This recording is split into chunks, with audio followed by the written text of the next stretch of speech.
Okay. So again, my name is Paul Hennessy, and I am the Academy coach at the Academies of Racine at Park High School. And in this presentation I'm going to be joined by Jennifer Suss. Jennifer, if you want to introduce yourself. Hi, everyone. My name is Jennifer Suss. I'm the Academy coach at the Academies of Racine Horlick High School. Okay. And so I'm going to go ahead and I am going to present at this time, and we are going to get going. Welcome to the presentation on the Academies of Racine. Again, thank you all for taking the time to be here today. What we want to do is just kind of give you some general information to give you a better understanding of everything that we're able to offer through the Academies of Racine for your children and for our students. First of all is the Academy coaches. Myself, I'm at the bottom there, Academy coach at Park High School. Jennifer, of course, is with us today. And then Carrie, you heard Carrie speak earlier from Case High School, and she is off with Luz doing the other presentation. So all three of us, one of us at each high school, and we are the primary contacts at the high school if you have any questions or any needs. One of the things that we do within the Academy structure is we provide a tremendous amount of support to our students. We also provide numerous experiences for our students to engage them, to help develop their skills, to give them exposure to the different careers. And so the first opportunity that our students have to participate within the academies is the Freshman Academy. And in the Freshman Academy we have several opportunities for our students. The first is the Freshman Seminar class, which is a class that the students will take all year long during their freshman year. During the freshman year, they'll go through a commitment to graduate ceremony. We also have a incredible event called the See Your Future Expo, where they have an opportunity to speak with business partners. And then we have college visits, where they have an opportunity to visit 2 and 4 year colleges at the Gateway for 2 year and the University of Wisconsin Parkside as a 4 year. Students at the end of the freshman year, they have an opportunity to participate in Academy ambassadors throughout the remainder of their years in high school. And then we have a declaration ceremony towards the end of the year, where students again have the opportunity to declare their pathways, their career pathways that they are going to follow as they move forward through the academies. One of the things that Paul is being modest about is that one of his jobs before he came to be an Academy coach was he taught our amazing freshmen in freshman seminar. And so as he speaks about these things, he was there in the trenches with our young people. One of the purposes of a freshman academy is that we take that large group, whether it be 350 students, for example, and we break them up into small cohorts. The purpose of those small cohorts are really to wrap our arms around the young people as they're transitioning into high school. They are assigned a small team of teachers. So that cohort is going to exist of their math, science, English, social studies, and their specialty freshman seminar, as well as the principals and dean and something else that may be specific to that school, including counselors. Those teachers really get to know those students. They get to know their strengths, some areas where they need to perhaps be supported a little bit differently throughout different times of that transition. They really start working with the students and understanding that the decisions they make that 9th grade year really do affect them the rest of their next 3 years beyond and beyond. It opens up opportunities. It opens up their eyes. The purpose of the freshman year, which has changed, is that it really helps to expose the students and helps them dream of the possibilities that are in their own backyard. That's why they go to a college visit, or that's why they start talking about career options, such as being career and college ready. What are they good at? What do they like? How do they see themselves 10 years past high school? What kind of family life do they want? And even how to succeed in those dreams and put them in front of business mentors and support staff that really help them based on what they personally see themselves doing after high school. Mm-hmm. Yeah, the freshman seminar class is really crucial as far as establishing that foundation for the pathways. We mentioned before with the Academy ambassadors, the Academy ambassadors are ambassadors for the academies at each of the high schools and for the district.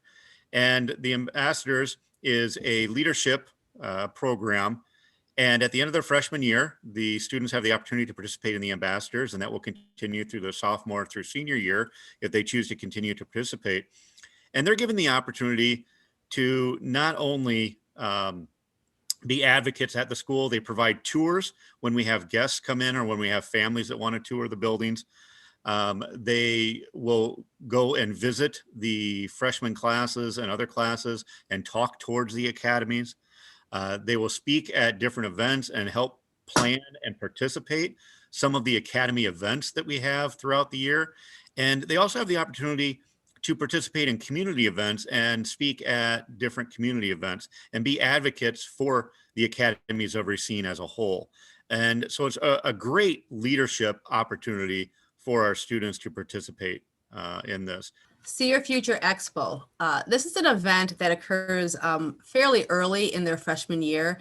In the past, it's been notoriously part of their November, right before they leave for Thanksgiving break.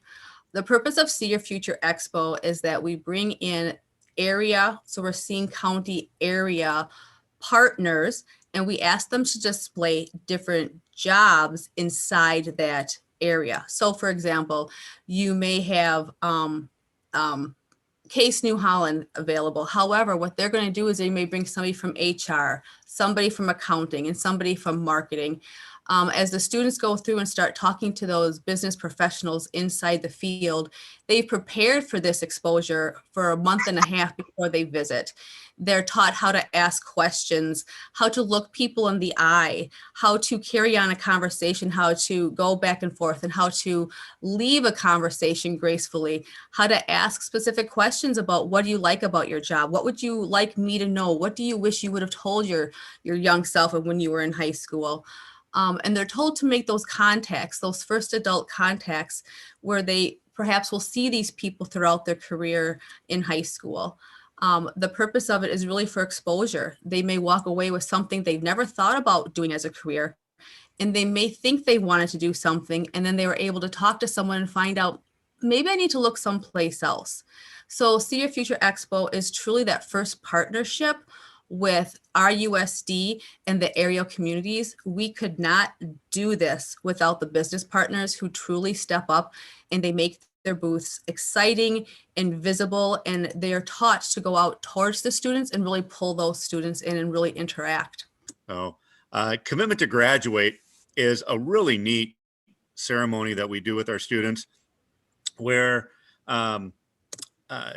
Jostens helps us out, and the students participate in a ceremony where they sign you saw the robe there, is that they'll sign the robe and they'll also sign a poster where they are pledging that they will graduate in 4 years and they will meet the requirements so that they can walk across the stage with their peers. Again, it's a really neat ceremony. It's something where, again, just emphasizing, the need to go ahead and stay on track, but then also is, what we do is we provide those supports so that the students have that capability to go ahead and graduate with their peers and walk across that stage in 4 years. So,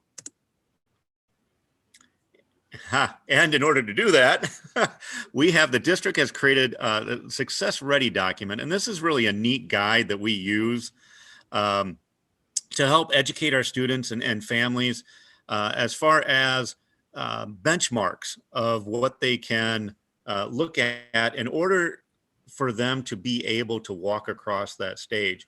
And so you can see that we have the college ready indicators here off on the left. We have career ready indicators on the right, and then life ready indicators. And again, it's just kind of a guide so that it gives the students a focus and a direction. And then these things are reinforced through not only the freshman seminar class, but through all of our academy classes as they move through their 4 years in high school. All right, freshman college visits. This usually ends up happening around the February, March time. They've had several months to talk about different areas of study that they may be interested in. And so then we get them ready and we take them on college visit. Those college visit is that we visit a 2-year college, which is Gateway Technical College. And then we have them visit a 4-year university, which currently is Parkside, University of Wisconsin Parkside. And the purpose of that college visit is to really just get their feet on campus. It's not necessarily to look at specific areas of study, but to take them through the campus, to look and to talk to students and what student life might be like, to have those conversations. It's led by students, it's prepared by students inside that college. They talk about some areas of study that might look different, how college is different than high school. The people who are giving the tours are available to answer questions of the students may have. Parkside, we go and we visit what a dorm looks like. We have conversations about what's the food like on campus. Even about how much time do you have to study? How hard is it? It's kind of interesting to hear where the students are when they go to November of See Your Future and where they're going for college visit. And truly the conversations, and when you start seeing the light bulbs and the possibility, it's very interesting to hear those side conversations about they start thinking about beyond high school already towards the end of their freshman year. Yeah, and as Jennifer mentioned, is these college visits really are just to expose the students to the campuses and campus life and college life. When it gets to the programs and curriculum is in their sophomore through senior year, is we give them or provide them multiple opportunities to experience the different programs and to learn more about the different programs. We actually have coming up this month, we have a health webinar for our health services and biomed students, where we have many panelists from the medical field, along with alumni, that will give the students an opportunity to interact and ask some questions about their programs. So the declaration ceremony, this is what I talked about earlier. See, look, they all look so happy. And this is a fabulous ceremony. You can see them holding up the tassels. Is during the ceremony is they walk across the stage as very similar to a graduation ceremony, where they will get different, they'll get a certificate, but then you obviously saw the tassels and, depending on the year, different items and so forth from the academies that they're going into and from the pathways that they're going into. And it's kind of like an induction ceremony into these pathways. It's something that is just really neat to experience, especially, with the students. It's talking with them afterwards about how they felt and how excited they were about entering those pathways that they had chosen. So just a really neat experience overall. All right. It does happen towards the end of 9th grade year, correct? Yes. What they're declaring, so as we say your declaration, is that they're choosing a pathway. And that pathway is an area of study. I do want to say that pathway is it's 3 1-credit classes. So it's 3 years, 10th grade, 11th grade, and 12th grade. So out of the whole high school experience, that pathway class is only 3 credits.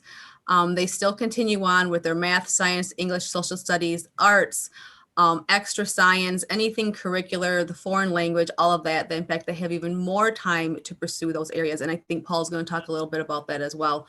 So that pathway is really, it's 3 classes that build upon each other. Those 3 classes based on the pathway choice is a series of, they have exposure to the ability to have transcripted credit, which is earning college credit for free if they choose to. In the construction pathway, for example, they're exposed to a pathway that after those 3 years, it would take a full year off of their apprenticeship in carpentry if that is something that they want to pursue after high school as well. So all of those pathways, what makes them different is that there's a focus on rigor. There's a focus on up-to-date credentials and certifications that are industry specific, so that when they leave high school, they have a resume that is different than perhaps other students in other school districts. So that pathway is truly exposing them to something that is current, 21st century skill in a specific cluster or field. We have, if you notice these, for example, Case, Horlick, and Park High School, we have different academies. Those academies are simply houses that hold specific pathways. So for example, the Academy of Business and Culinary Arts at Horlick High School holds business, marketing, accounting, and culinary under that umbrella. And most of us at the three high schools have similar pathways. Some of them have taken perhaps a different focus. What is unique, however, is Horlick has a pathway that's called aviation.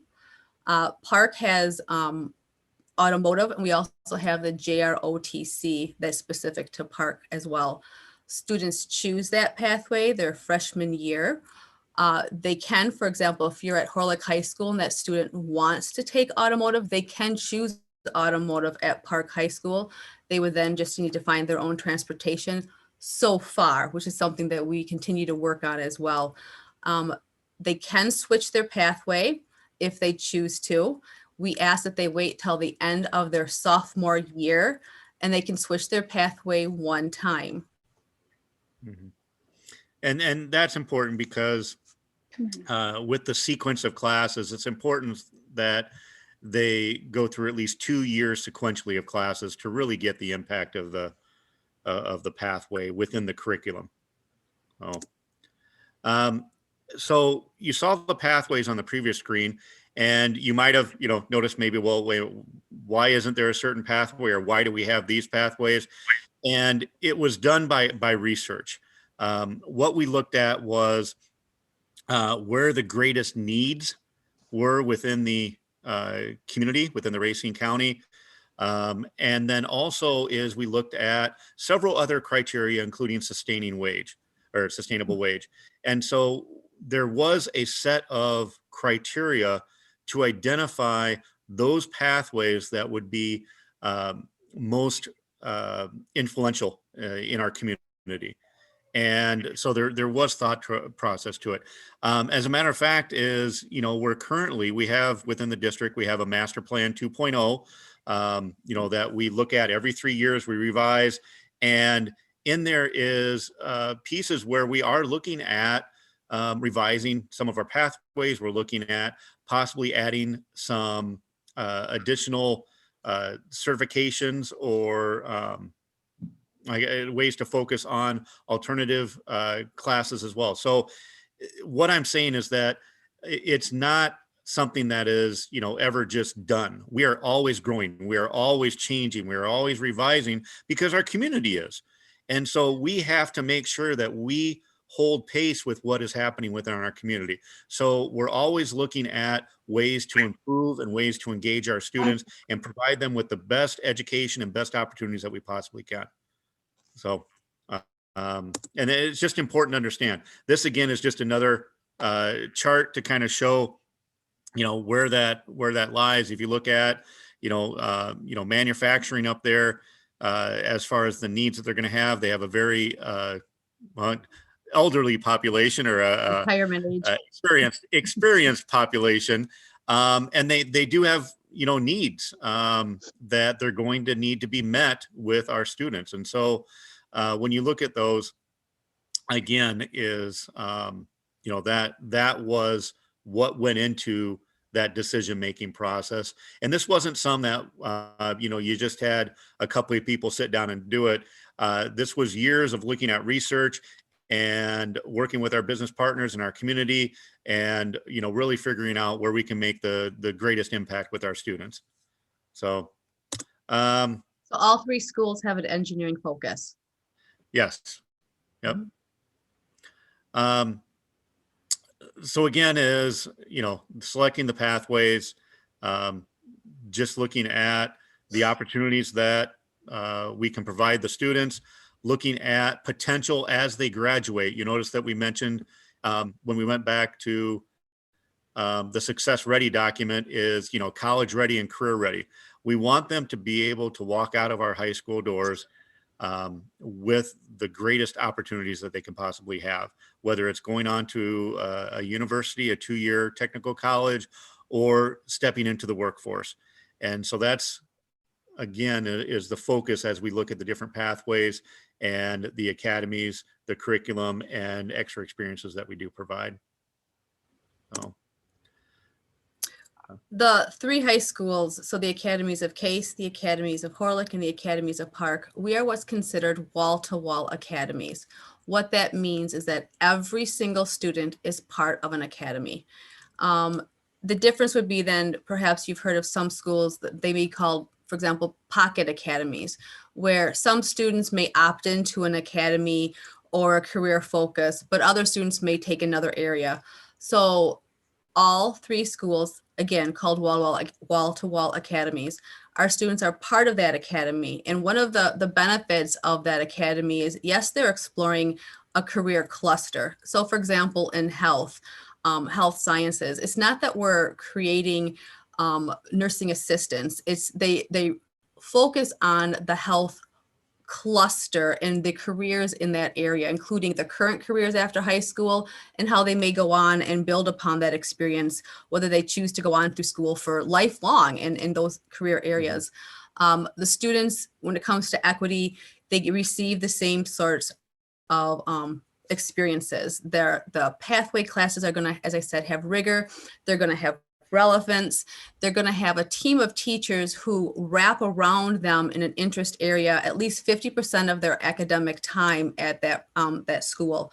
We as teachers meet once a week in an academy, and we talk about students and how we can help them with really bring more relevance to that classroom. So for example, if you have a student sitting in geometry and that teacher is part of an academy that focuses on construction, a portion of that instruction should bring in how they might use geometry in said construction area. So that student is sitting there saying, I'm not sure when I'm ever going to use geometry. Why am I taking this class? That teacher, as we train them, how will they start using that subject a portion of the time to really bring that relevance to what's happening currently in the world and how they can take that skill and use it later on. We talked about the 9th grade year. What you see in front of you is, as I talked about, that our students have exposure to events and to situations where they can really build upon and understand when they leave high school. Is this an area of study that I want to look into when I leave high school? And even just as important, you know what? This is not something that I want to do.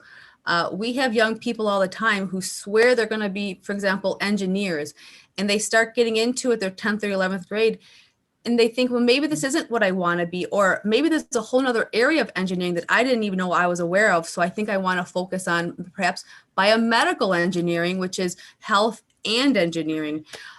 We have students who literally will go into biomedical and we find out they went to school for pre-law. So that happens as well.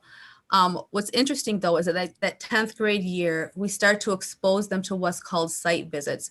We take them out into the community and we visit a local area and just kind of do a tour, a quick oversee of that area of study. As they start generally asking some questions, they see how what they're learning inside the classroom is used inside the business that they're studying. We also bring in several guest speakers through their pathway class and some of their other teachers who, again, start connecting the discipline, math, science, English, social studies, throughout and start connecting it to that area of study through guest speakers and, again, adults or experts inside the area. We start to expose them to what's called career and technical student organizations, or CTSOs. So some of you may have been part of DECA or FBLA or Skills USA or HOSA. And really what these areas are is allow students to take what they learn in the classroom and allow them to go to competitions and, again, start competing and really building their resume. And again, they're constantly exploring and talking about areas of study inside a cluster, something specific. Yep. And that's it, is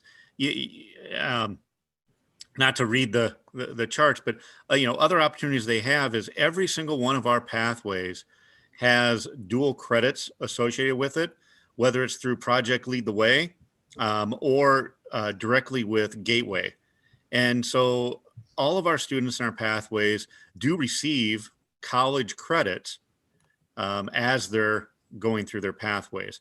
Also, industry certifications. The certifications is in our pathways. Students have the opportunity to receive certifications. So when they graduate high school, they will have certifications already completed that will allow them to enter into career positions at a higher level. Jennifer mentioned earlier the construction, where if they follow the construction pathway, that it takes a year off their apprenticeship. And when they graduate, they can enter their apprenticeship at a higher pay level. And so it really gives a tremendous amount of opportunities for our students to participate in the pathways.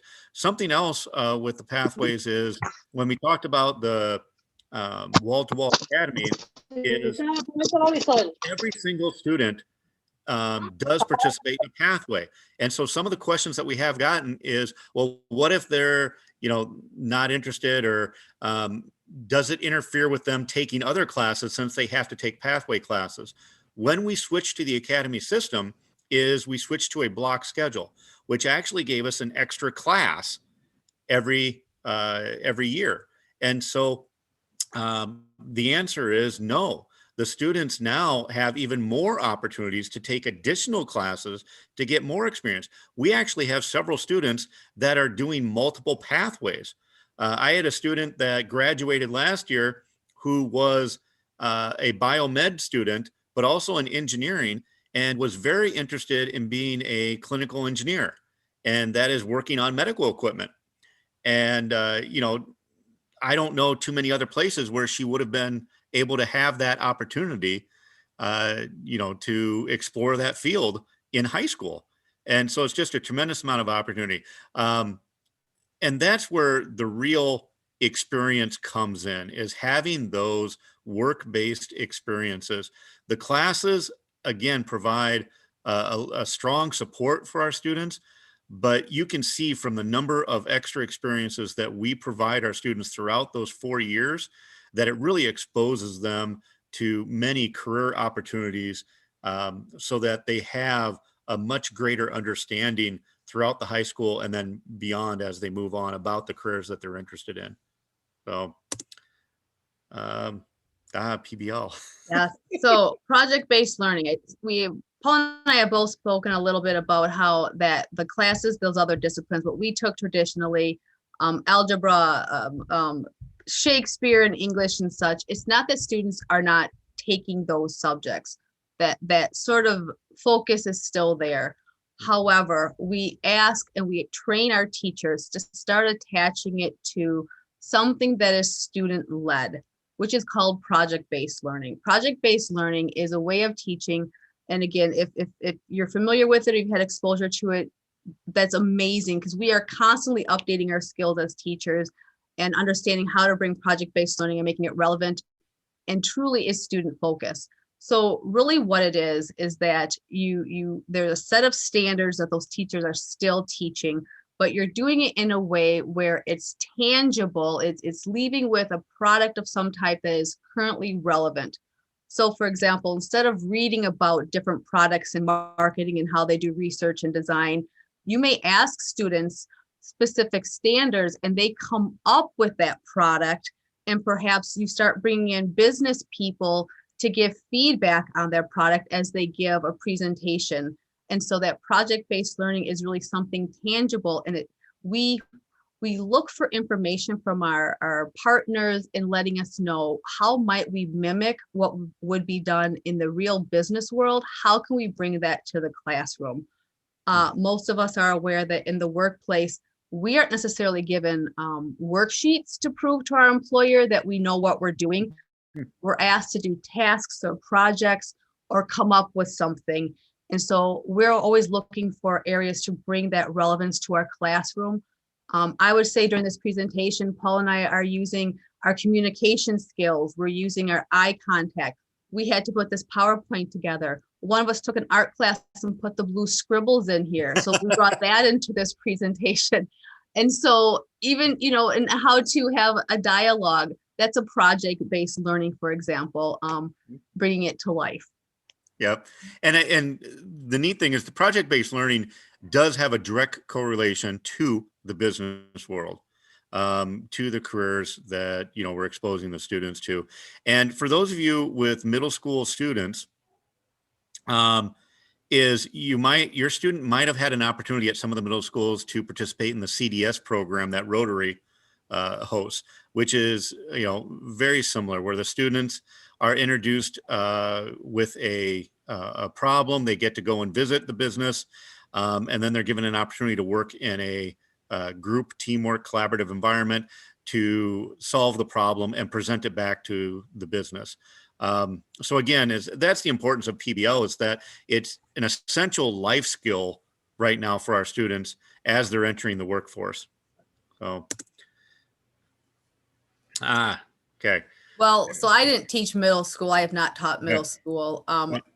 I will say, Paula, maybe the expert, you mentioned there's houses in middle school. Yeah. We have cohorts or small academies as they go into 10th and 11th and 12th grade. Yep. And I've had the opportunity. I taught at Jarrett Middle School for 7 years.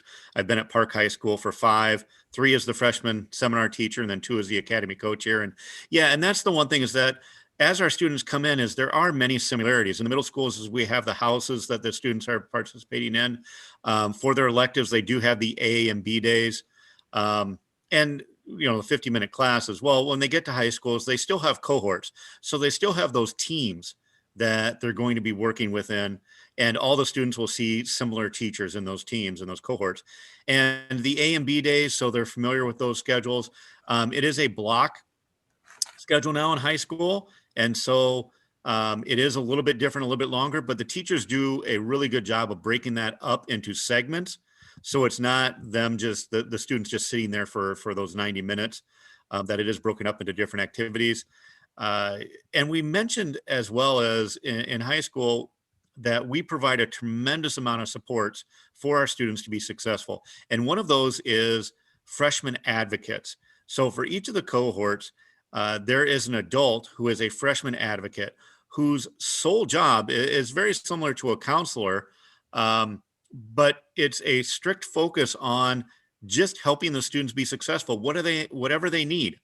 And so that's a huge asset that we have within our academies. And then also, something that is different with high schools is that, students are now earning credits. And so that's something that we really emphasize.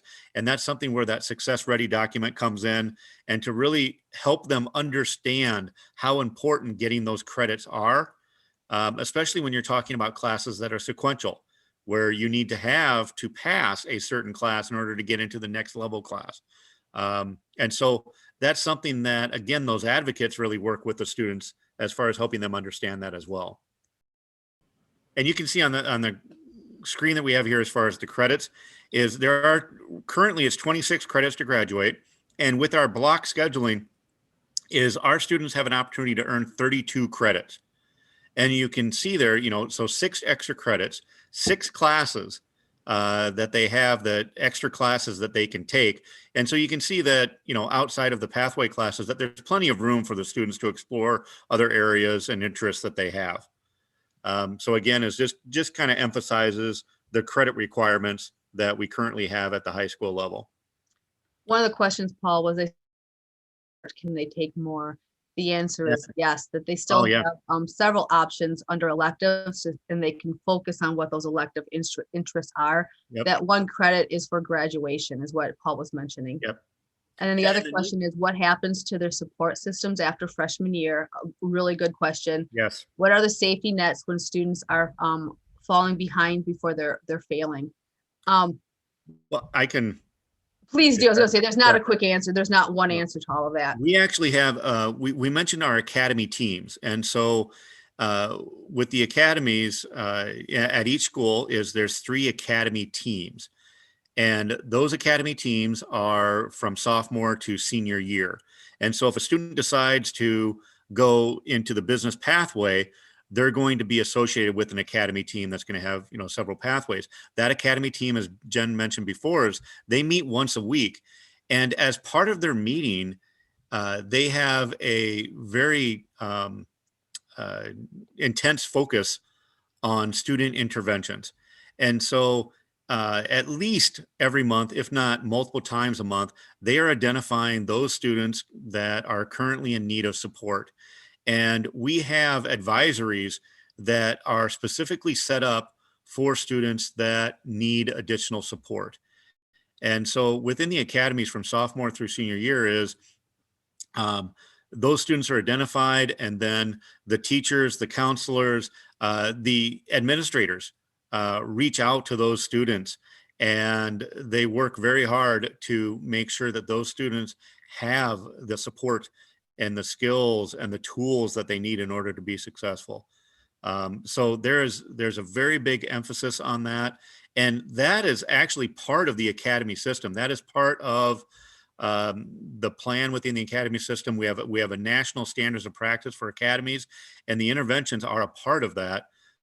So it's an integral part of the academies that we support our students for all 4 years while they're in the academies. And so the supports are there, and there has been conversation about providing advocates at the higher levels as well.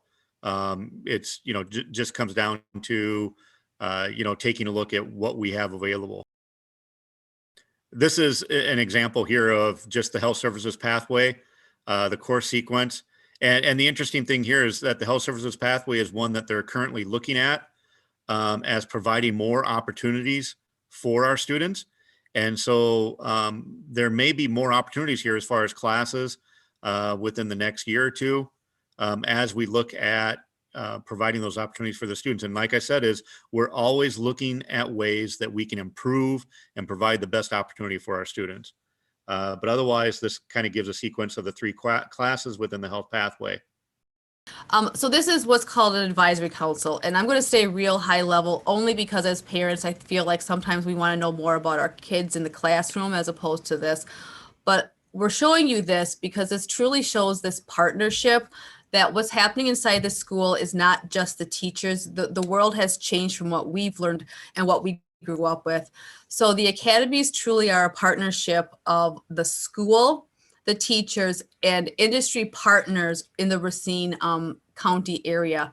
So we have what's called an advisory councils for each of, as you notice here, the pathways have a specific advisory council. That advisory council meets at least 4 times a year, and it's a combination of teachers and business partners who truly bring things to the meeting, such as, I'll tell you one, we just had one in the BMAC, and we literally focused on what are the industry certifications that you as business partners find the most current and the most needed that we need to start exploring inside of our classrooms for our students. So for example, if you're, and I say the same one, but if we're still teaching Lotus 1, 2, 3 in high school, in the 2021 school year, we have a real problem because the business community that's so ancient, it's so 20 years ago, we're not teaching our kids the 21st century skills.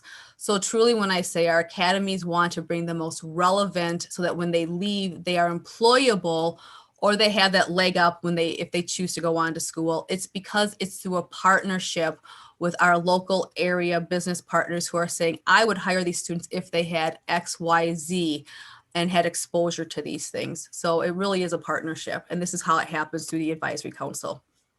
Yep. Hey, look at that. Ooh, I know. We have a few questions. I'm going to go backwards a little bit here. Okay. One of the questions was what happened. Oh, we mentioned that one. Sorry. Mentioned if they were going to be able to come in and tour the high school. I would love to be able to tell you, yes, for sure, in September, you're going to be able to see this, or even during the summer. I do not have a crystal ball to know what's going to happen. Currently, because of this pandemic thing, we are doing more virtual situations. The schools and the teachers are working very hard to bring their classrooms to life digitally. And we're always coming up with new ideas. So to ask if we can come through and the student's going to see the school before they walk into it, I can't guarantee that. I would love to be able to tell you that's the case. The students, as you know, just came back on Monday, and we do have some, and so far we're doing quite well. But something to bring up too is in May, we were intending on doing a virtual academy showcase. Normally at each school, we would have an academy showcase each year where you would be able to come into the school, and each of the academies and pathways would showcase the work that they've been doing throughout the year. Our business partners would be there to talk about their collaboration with those pathways and with those academies. And so, look out for that information. And that should be another excellent opportunity for you to get some additional information about the academies and the school at each of the schools. So One couple other questions. One was, how do I apply for my child to be an ambassador? Oh my goodness, we would love for our young people to be ambassadors. We usually pick a majority of our ambassadors, at least traditionally so far. When I say traditionally, for 3 years, their freshman year, because we love to have them be part of all 4 years and really have that knowledge. So it usually happens now very soon as they're fresh, when we start picking them for next year, so that the current 12th graders start working with those freshmen. And then we start picking ambassadors. For example, if we don't have enough students to, as part of the aviation pathway at Horlick, and we come across an amazing young person who shows interest, and we have teachers who even talk about, oh my goodness, this young person is amazing in class. They have this, they're a leader. There's just something about them. We have conversations, but most of our ambassadors are through a process, an application process, and with recommendations from teachers. And I say that because teachers many times see things in young people that they themselves don't see. And it takes an adult or even a student that they may have in class who's an ambassador and say, have you thought about doing this? So to answer your question about ambassador, we do have applications, and we make sure that the teachers and students, and we advertise it, and then you apply. Or you come find us, and we take on a total of 40 ambassadors at one time. And then as our senior class leaves, we fill in that gap, is what we look for. And we primarily provide that information to the students and interact with the students during that freshman seminar class. But one thing I want to emphasize is that the ambassadors, we're looking for, all students. We're looking for those that exhibit kind of those leadership skills. And so this is not necessarily our straight A students. I know with my ambassadors is that I had several ambassadors that did struggle academically and needed those academic supports. And so that's what we really want to emphasize, is the ambassador program is not, those straight A students. We do have some, but we're really looking for those exceptional students. And then also, I have some students that I really felt they had some, issues in middle school and even their freshman year with referrals. But teachers and myself, we saw a tremendous amount of potential in them. And so there are several ambassadors that we reached out to and said, hey, listen, we think this would be a great opportunity for you. And they embraced it, and it really kind of helped them get on track. So it's one of those neat programs that is really for every student, an opportunity for every student. Question about, the course description. So yes, there is a course description guide available. I believe it is online. I'm trying to do both here and find it to put into the chat box. Otherwise, I think if we work with Felicia here, we'll make sure that it's available and easily available. But there is a course description guide, and explains, and it's broken out even into pathways, and explains the sequence of the pathways and the opportunities.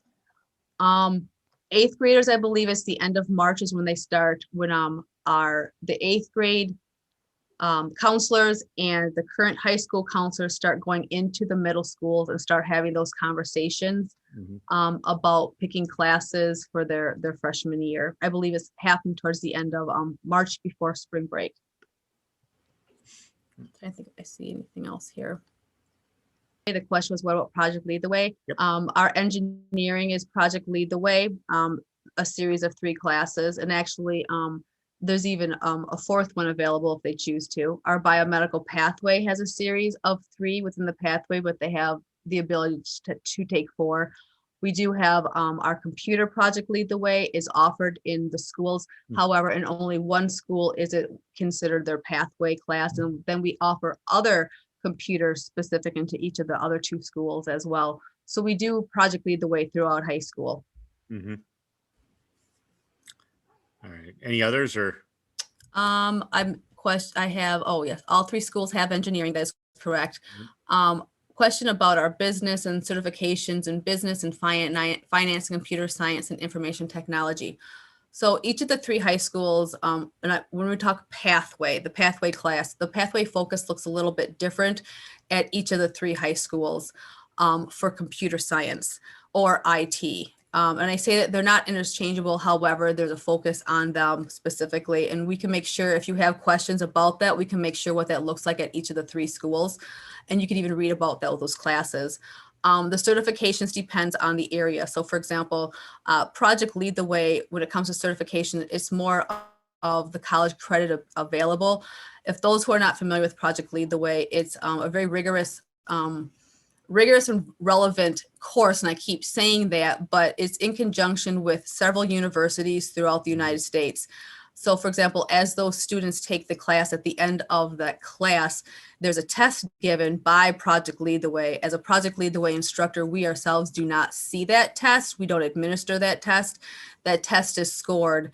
And based on the score that the student receives, they have several opportunities to get immediate college credit and or scholarship money at colleges, and they can rack that up throughout the 3 years. And that's just an example of some of what comes out of those certifications. I'm sorry, of that college credit through Project Lead the Way. Currently inside the other computer classes, our teachers are always going back to school and learning how to give certifications such as A+, or the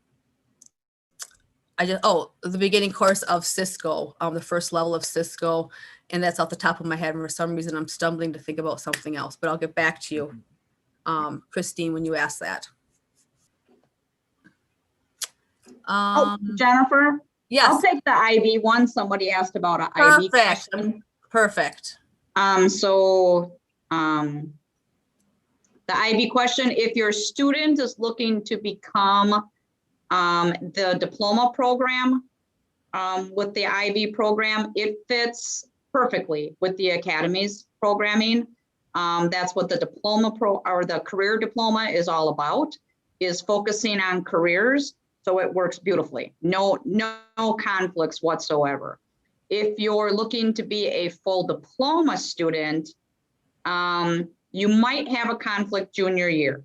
So if there is a conflict junior year, then that will be worked through with your counselor and the IB coordinator. But it's very, very few students, very few, less than a dozen students that have that conflict for junior year.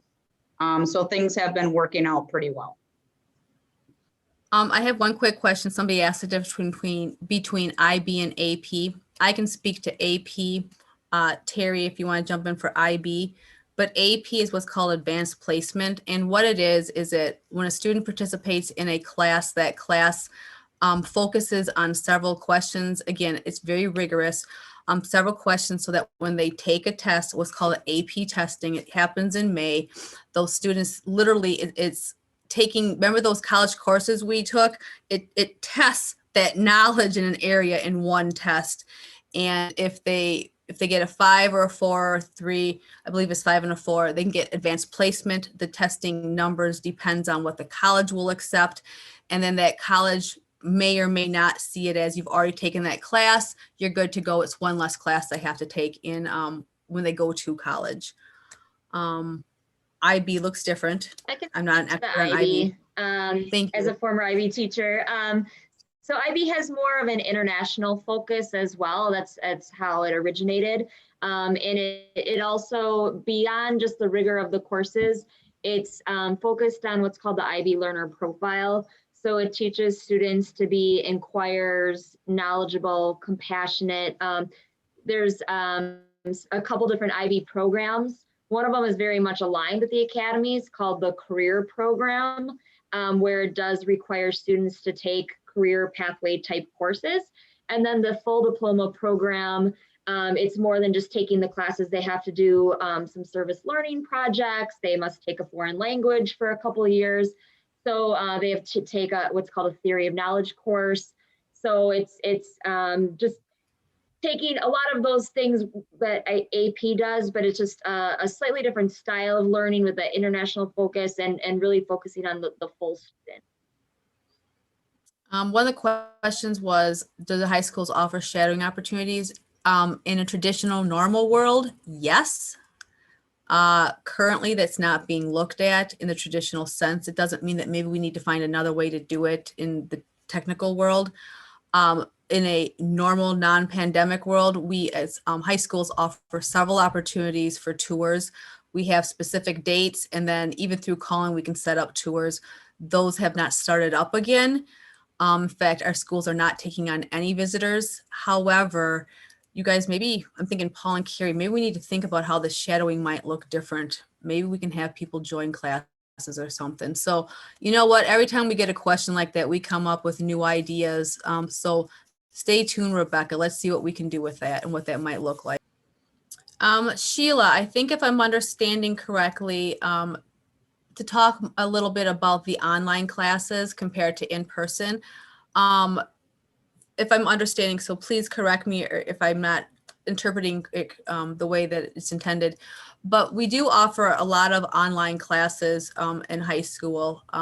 If that continues, I'm not convinced anything is going to continue the same way with COVID. However, some students do quite well in online classes, and there's something offered to them that they don't have available inside the high school.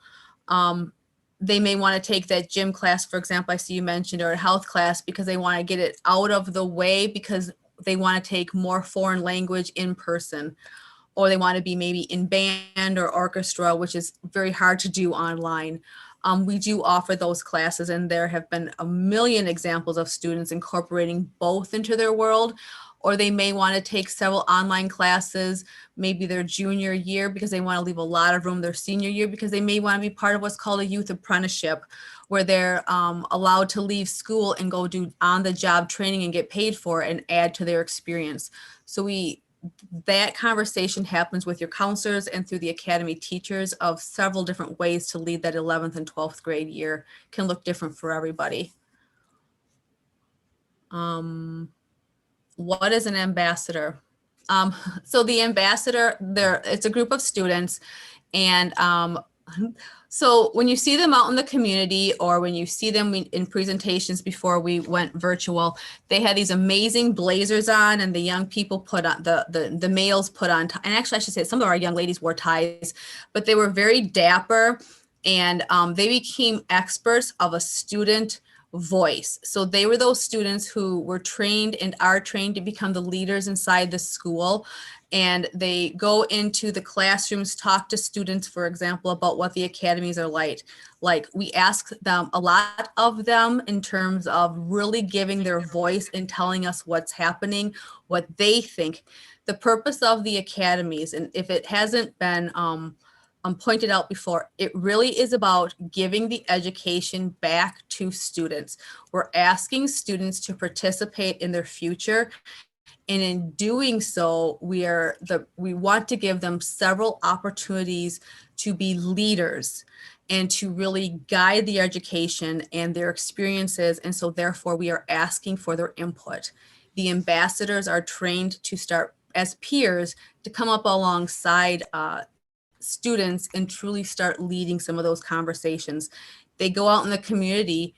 Our business people love them and ask them to speak all the time. We train them to speak eloquently, to answer questions, honestly, to give feedback, to participate alongside. And even on the boards that I talked about, it's very student-led, and we're coming up with even more opportunities, and we're always thinking, what else can we use them for? I don't know, Paul, I love our ambassadors. Yeah, I do too. And yeah, the amazing things that they have done, and the times when we have asked them to speak publicly, and you're nervous, as an educator, but they come through and they're just fabulous. So that is all that I'm seeing currently. Thank you for the help for those who put in the course description guide, and those who are giving the email address for the presentation. as people have more questions, as we said, as Academy coaches, myself, Paul, and Carrie, Yep. you can reach out to us currently, I suppose via email would probably be the easiest way. We can, however, give you a call back. We're all back into the high schools most of the day now, and that's what we do. We can connect you, we can find information, we can answer questions. And quite frankly, there isn't any question that we haven't answered through these 4 or 5 years. And if you're not happy with it, you need to find more answers for you, we can search for those answers as well. Thank you. The Academy Coach contact info is available on the RUSD website. Anybody else have questions for us? I appreciate everyone being here. Thank you for doing this and for visiting us. And all of your questions are amazing, at least on my end.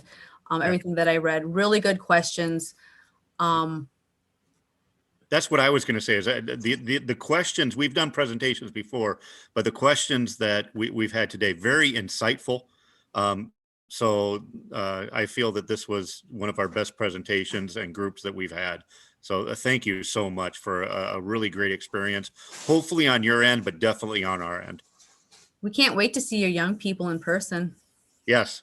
And please reach out. Please reach out. We love talking. If you have a student that is in middle school or even younger, and they do have an interest, you know, they feel like they have an interest in manufacturing, the robotics, the engineering, the, you know, automotive, aviation, IB, I mean, please reach out. We'll put you in contact. We'll put those 6th, 7th, and 8th graders in contact with our teachers so that they can talk with them and, you know, get some information ahead of time. And then the neat thing is that they develop that relationship. So when they attend the school, they already have a friendly face that they recognize. So please do so. That's all. Again, thank you, everyone. Thank you. Thank you. Have a Thank you wonderful so evening. much. Thank you. Thank you. And those who enter their email in the chat box, I will be sure to send out the PowerPoint. Okay? Have a very good night. Thank you. Thank you, everyone.